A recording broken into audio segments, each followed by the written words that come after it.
Chairman, and thank you, gentlemen, for your service. I think it's clear just from the testimony here and previous statements that we have a confused policy within the South China Sea with regard to the built-up islands. And as you know, confusion can cause miscalculations. Let me just give you kind of one example of it. We were in Singapore for the Shangri-La Dialogue, the Secretary and the Secretary Reid, Senator Reid, Senator Ernst, the chairman. Secretary Carter, I thought, had a forceful statement at the time. You know it, you've seen it, we will fly, sail, anywhere. And then he stated, quote, "After all, turning an underwater rock into an airfield simply does not afford the rights of sovereignty or permit restrictions on international air or maritime transit." Pretty strong statement in a very critical place. Admiral Harris, you later stated, I think at the Aspen Forum, it is U.S. policy to afford a 12-mile limit around all the islands that are in the South China Sea, and it's been long-standing policy, not because they're occupied or built up by China, but just in general. So to me, that's a dramatic contrast. You have the PACOM commander saying something very different than the Secretary of Defense. That's confusion. We obviously have three policy-making centers going on here: the uniformed military, DoD civilians led by Secretary Carter, and the White House.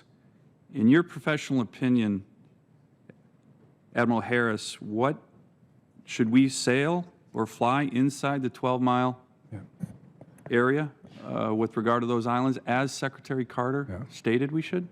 Senator, I believe that there's only one policy-making center, and not three, and that runs through the Secretary of Defense. No, but I'm asking your professional opinion as a military. And I believe that we should be allowed to exercise freedom of navigation and flight, maritime and flight, in the South China Sea against those islands that are not islands. Inside the 12-mile limit. Depending on the feature. You know, if what about that one? That one, yes. We should So be able to fly. Have you or Secretary Carter asked the White House for permission to do that? Senator, I have given policy options, military options, to the Secretary, and I would leave it to the Secretary or the Ambassador to address whether. What has the White House said when you've asked permission to go within the 12-mile zone of a feature like that? Senator, PACOM, along with the Department of Defense, are options-generating institutions, and the Secretary is particularly interested in options with regard to the South China Sea in general. But I mean, I just asked a simple question. What did the White House say if you asked for permission to go inside the 12-mile limit? What did the White House say? Conducting that kind of freedom of operation, freedom of navigation operation, is one of the operations we're considering. You're not answering my question. Did you ask the White House for permission to do this, and what did they tell you? Sir, I'm not able to discuss current policy deliberations, but I can assure you that that's one of the operations that the administration is considering. Okay, I appreciate you just answering the question.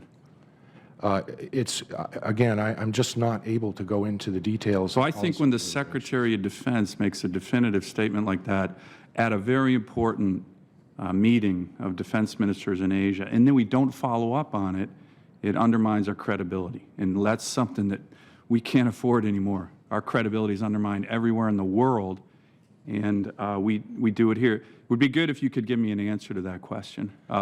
You're obviously dodging it right now.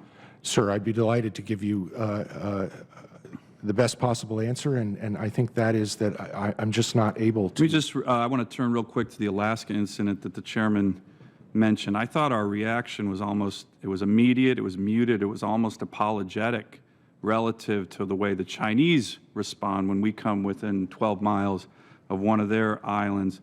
You know, the President of the United States was in Alaska at the time. Do you believe that that was a coincidence that he was there, or do you believe that was a provocation?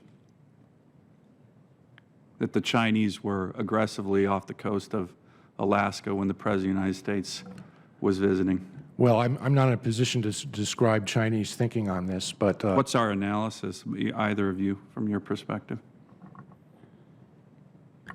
Senator, they were conducting an exercise with the Russians in the northern Pacific, and I believe, my opinion, is they went into the Bering Sea to demonstrate their capability to operate that far north, and then they decided to go home. Do you think it was time to coincide with the President of the No, United States? I don't think it was, my opinion. I mean, I'm not going into any intelligence matters at all. They were having an exercise with the Russians, and I think that exercise was long planned, and then they decided to go into the Bering Sea. They were near there anyway, and then they turned south and headed home. I think it was coincidental, but I don't know that for a fact. And their transit south was an expeditious transit, innocent passage through two Aleutian Islands. That's their right to do under international law, as is our right to do in international law wherever we operate. Thank you. Mr. Chairman, I thought it was more of a provocation and a demonstration of their interest in the Arctic. I'm not sure that this White House would recognize a provocation if it was slapped in the face, and we need to be aware of that. Thank you, Mr. Chairman. Thank